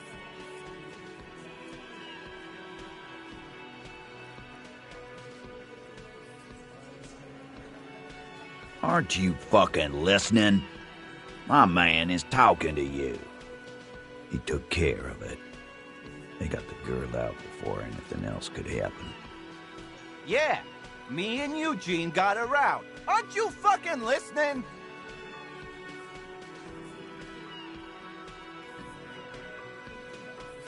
No, you're not getting the name. That's a Martinez matter, and I'm not discussing it with you clowns. Despite the stonewalling, you can slip one more question in.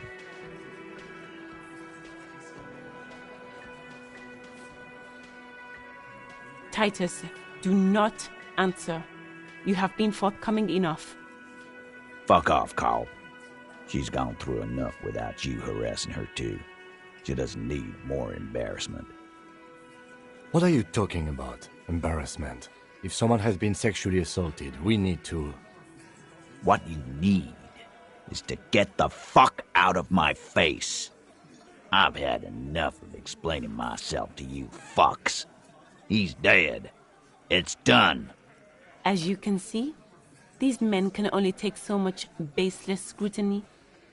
I'm doing my best to keep the situation civil, but... It won't be for long, she means. It's true. She was the only thing holding him back. Nothing. Your investigation here is done. Leave Martinez, go back to your stations where you belong. I think we're going to stick around, thanks. Some things don't add up here, Titus. I've done this job for long enough to know that people don't just confess to first-degree murder. Even if it is a group responsibility, we're going to look into this. Good luck with that. You've heard everything a rent-a-cop is gonna hear from us. Real law officials. You're lucky you didn't get a beating. Rent-a-cop? So that's what this is about. He doesn't see you as his equals. Forget about their games. You've mapped out the characters. Reading the footprints in the yard should be easier now.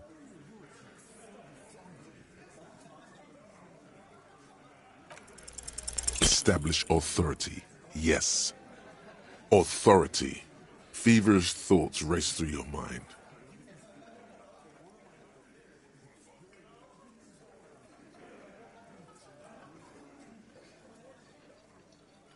Stop shitting your pants. You don't need to know, all right? We took care of it. The law handled it, all right? Yeah. Aren't you listening? It's done. Finito. No, asshole. You're nobody. I'm the law. Stop yelling about the goddamn law in my establishment! We get it. You're all the law. Let's just all cool off. We had some questions, that's all.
You're back. Good. What can I help you with? Not an umbrella, I hope. I don't need one myself, you see. All around you, rain keeps falling down. On the wooden boards she's standing on, and on the water around you. Sadly, I need this one myself. It's hydrophobic, repels water, almost magically. The company makes them for offshore platform personnel. Very sturdy. What I can do for you is answer some questions. Nothing like talking to pass a rainy day.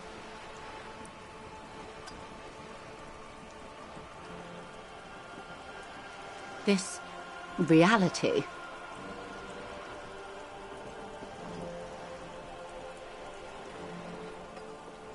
No, but please. A little context. We're not in such a hurry. Ah, yes, the episode. Sounds like an acute case of encephalopathy, now that I think of it. Don't be phased, madame. He functions perfectly well. He only needs a lowdown on all of reality. We may be here a while then. Ask away, officer. I'll help however I can. All right, you're in. Begin with the first one. You'll appear worldly.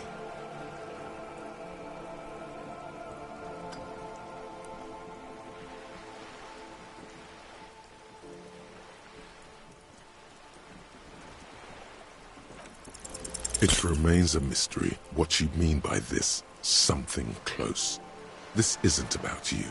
It's about reality. What I am not is a basic term of reality.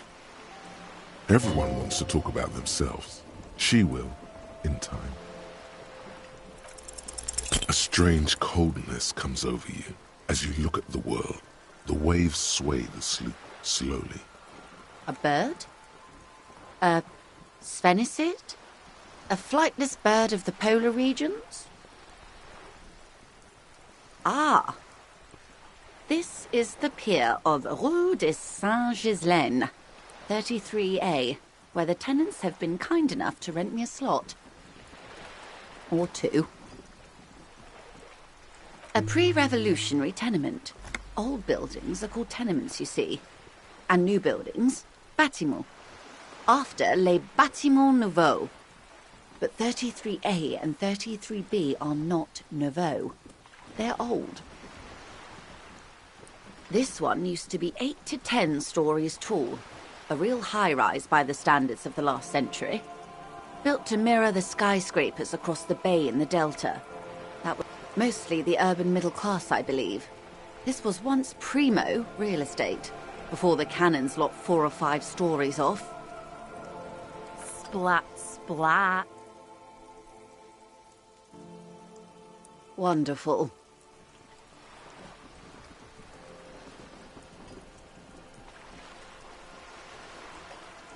The girl in the old lady rags looks like a sullen and rebellious member of a teen infraculture. Yes, you and I belong to the supraculture. We're common, the herd. The music on the radio, the food in the chain restaurant, those are all too popular for the girl in the old lady rags. She prefers a fantasy world, an infraculture with its own dress code and vernacular. It is an illusion, I'm afraid. There is no refuge from the supraculture. I can't. That's how simple it is. One may dye their hair green and wear their grandma's coat all they want. Capital has the ability to subsume all critiques into itself. Even those who would critique capital end up reinforcing it instead. All right. What next?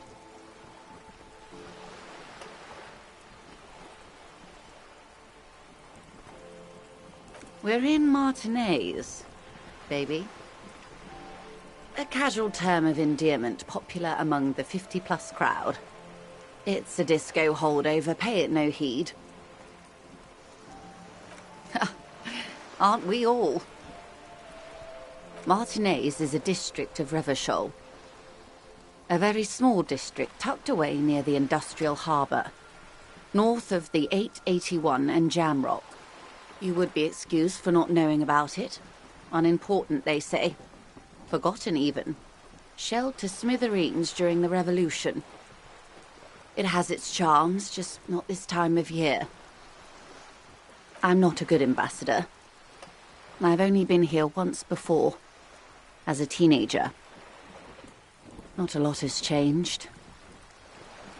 There are ruins, a terminal, fishing boats, reeds, boys with boxy shoulders. As I told you, Martinez used to be a province, a workers' resort before the city swallowed it and the artillery did its part. Now the reeds are the real star of the show here. The further down the coast, the wilder it gets. It's not really a sea, it's the Bay of Revachol, and the bay feeds into the ocean. Yes, we're on an island in an ocean, the world's largest body of water, the Insulindic. Vast, lukewarm and unknowable, flowing in and out of sight. Caillou, as you already know. Imagine a pebble. A smoothed-over pebble amidst a great blue sea, misshapen, cracked. The cracks are the River Esperance. We're in the delta of this river, on the 6th branch, the Martinez distributary. It is clear this pebble is of enormous value to her. Revachol? Revachol is what you call a city. The great kind. As if it's self-explanatory. Beyond patriotism. A fact. History, detective. They built this city to resolve history. Our part in it, at least. Our centuries. The nations of the Occident, or migrant workers from Semenine and Ile-Marat, depending on your creed. In the DeLorean century, 380 years ago. They say it's where the terrible questions of our time will be answered. The tensions are highest, the fault lines deepest. By that I mean conflicts. Ideological conflicts. The stuff of men. We are standing on a fertile, self-sufficient island able to sustain up to 200 million people in the middle of the Insulindic Ocean, the world's connective tissue. It's where the money is.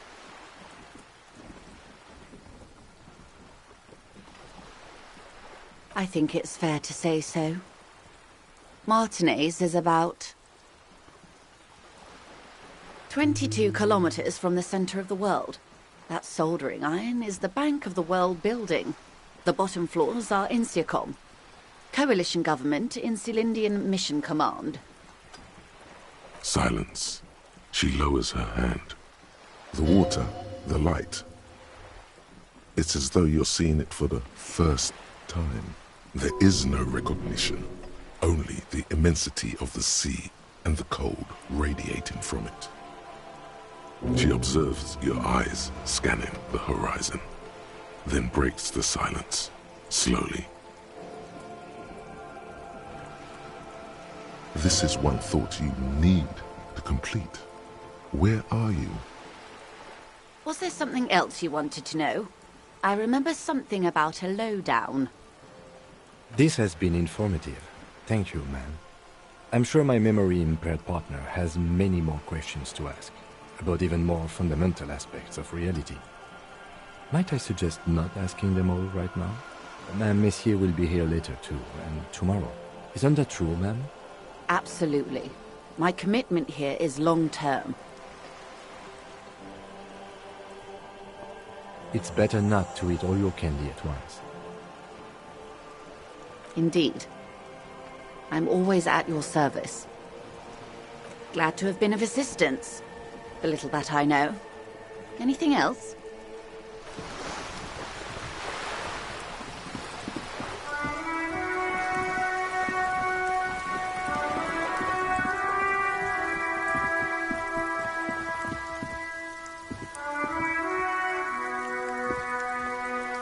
Hello again, officers. Have you come to admire my mural? Can't you tell? I'm painting a beautiful mural, an aereo graffitio visible from low orbit. I haven't really started it yet. I'm waiting for the right words. This place is severely lacking in havoc. Not even the occasional trash can fire to break up the tedium. I thought I'd mix it up, you know, summon the forces of crime and social chaos with a wall-sized invitation. Have you ever tried your hand at graffitio? When faced with a blank wall, most people write unimaginative stuff, like pigs go home and Mono is here. We rarely see pigs round here, though. Just union cads. And my name's not Mona, so... She wants it to be something true and total. Yeah?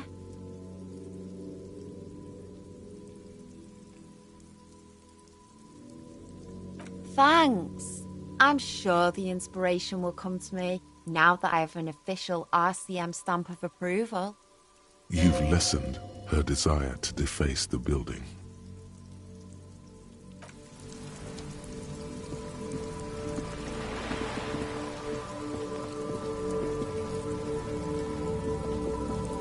Just an ordinary wall. Nothing to see here. Yeah, why? It's a wall. Why must we stop to look at this wall every time we pass by? We have business to attend to.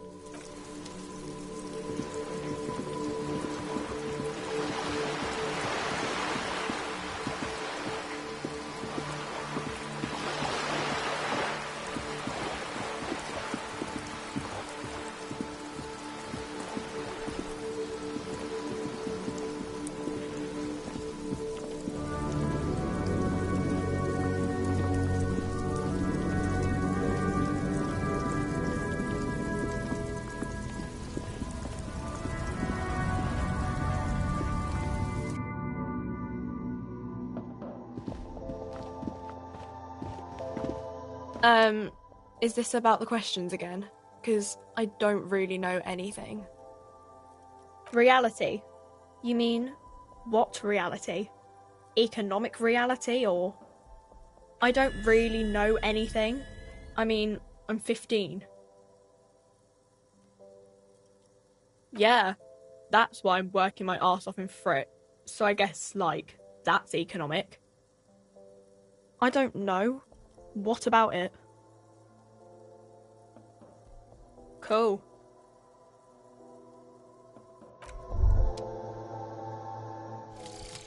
Inexplicable feminist agenda. There is something you need to see, sir. We found the remnants of an ancient artifact lodged in your hypothalamus. It is a cylindrical object, piss-weathered and smelling of liquor. The paint is peeling off, but you can clearly make out the letters Revolutionary Feminist Agenda on the hull. It appears that some time ago, before you became a joke, you were an actual feminist. Somehow you've come to that conclusion. Perhaps you can work your way back.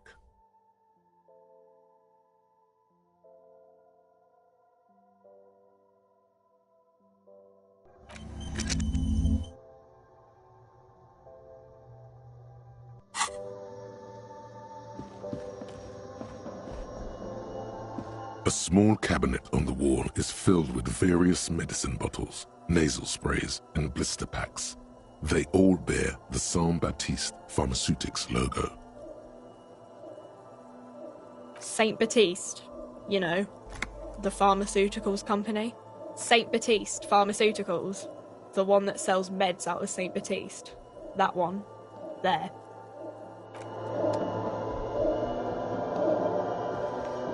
The tear machine stands in the corner.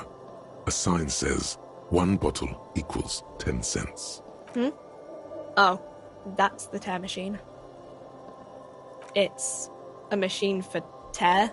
You know, you find tear outside, like bottles or whatever, and put it in the machine, then it gives you money. You need a bag, I guess. We used to have some, but we gave them all out, so... Feel free to use it if you find a bag, though. I'm sure there are some out there.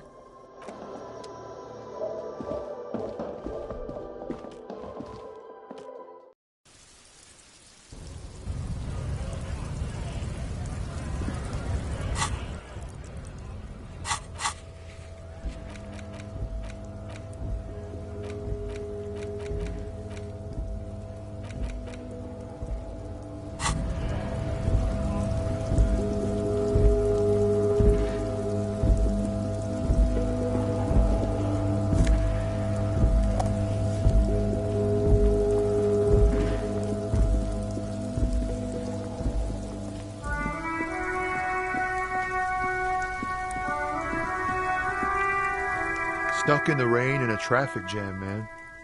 What's on your mind? Ah, man. Me and narcotics go way back. Had some good times surfing the psychic waves of my own consciousness, you know? But those days are behind me. There are other addictions in my life now. Why the inquiry, my man? We have a credible lead, sir. Someone on this roundabout is waiting for a bulk shipment from the harbor to load it on their lorry and drive it to Jamrock. Not me, man. No way. I don't need any trouble. Shit's bad enough anyway. This jam's got folks up in arms, and I'm afraid it's headed toward a conflagration. Gotta guard the stuff. Bosses don't look kindly on missing cargo, and it gives me time to work on my rhymes. Look, man, I try to stay away from the criminal underbelly of Revachol. I'm a guest here. You really need to find another man to probe with those questions. It's not a lie. It's something else. Impossible to say what at this point, but there's something in him. Some trepidation. Your best verse? You don't even have a bad verse in here. Just tumbleweed and liquor stains. Wait, no. What are you doing? That's brutal, man. But you know, time will... No, stop. He's already mortified. That's, In the name of God, what are you doing? Yeah, I get it. These are your rhymes. They're from your life. Doesn't matter if they're robust, they're honest. So, thanks, man. Yes, and I also thank you for stopping. We have a drug investigation to return to. How about we do that? In his eyes, an unfamiliar longing. Flecks of brown and gold. It's hard to say. His gaze wanders southwest, down the street that goes beyond the horizon. The road continues for miles, flowing together with other roads, turning into causeways or bridges, ending suddenly in dead ends, or ramping up or down highways. It forms a crisscross pattern across the land. Above the Jamrock Quarter, in the form of a raised motorway, and then the never-ending sprawl of Forburg, high above buildings, new and old, the air filled with the rumble of motor engines. To the old south, to the farthest outskirts of Revachol, through the checkered fields of farmland, upstream to the river Esperance, past Montmartin, the border approaches. You cannot see. It's out of the city. Up ahead, the mist blocks all sight. A gale blows across your cheeks. It is cold. Before you stands a tall lorry driver with sad eyes. Excuse me?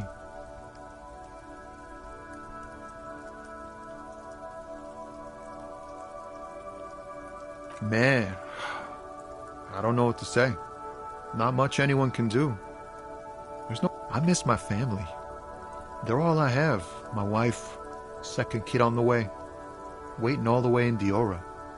And here I am stuck in this shit, so far from home. Diora of the Seven Seas. It's on the other end of Le Caillou, pretty much, on another island called Laurentide, off mainland. We've got a little place there. Can almost hear my kid laugh when it snows. What's it like? Good. And bad. An ache that brings you joy. I think of them a lot. I dream up these silly scenarios in great detail of living with them. It comforts me. What about you, cop man? You missing someone? Is that what it is? This feeling? No, it's scarier than that. You're pursued by a hunter, smelling of apricots and sorrow, and the past. You lost your gun. Oh man, that's bad news. Especially here in Marnez. I hope you'll find it soon before things turn foul. But, thanks for this. It's nice to talk to someone, and I know it wasn't easy to ask. I hope you find your way through your own troubles.